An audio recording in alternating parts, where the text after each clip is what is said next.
Hey guys, it's Alec here from Blu Nerd, and in today's video we're replaying Rey's lightsaber from Star Wars Episode 9, The Rise of Skywalker, as it comes home on Blu Ray and digital release. Let's check it out.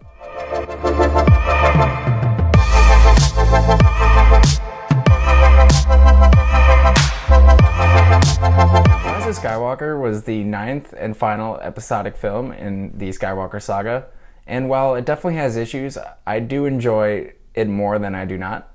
Mainly everything with Rey and Kylo. Kylo is definitely probably my favorite character out of the new trilogy, and their dynamic is really great throughout all three films. When it comes to the negatives of the film, it was mainly Palpatine and how he was used throughout the story and kind of just him coming back. I'm not opposed to him coming back, it's just that they didn't take the time to show us how he came back and like in great detail. I shouldn't have to read a book to understand all the subtle plot points in the movie.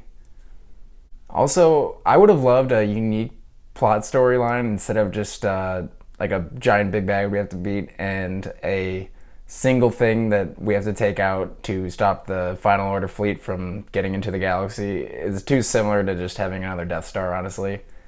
And after Starkiller Base, it's something that this trilogy certainly did not need. Overall, though, I do really enjoy the film, and especially Rey building her lightsaber at the end of the movie.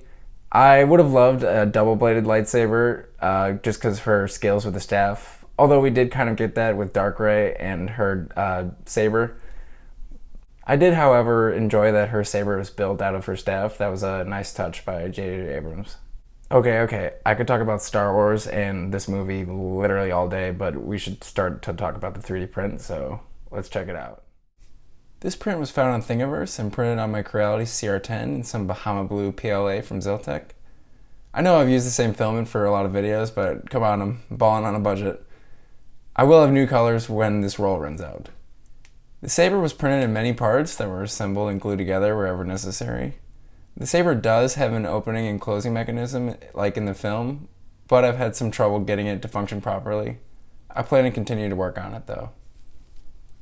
Thank you so much for watching the video. If you like this video and want to see more like it, feel free to like this video and subscribe down below, and follow me on Twitter and Instagram at BuildANerdVideo. And until next time, build your nerddom.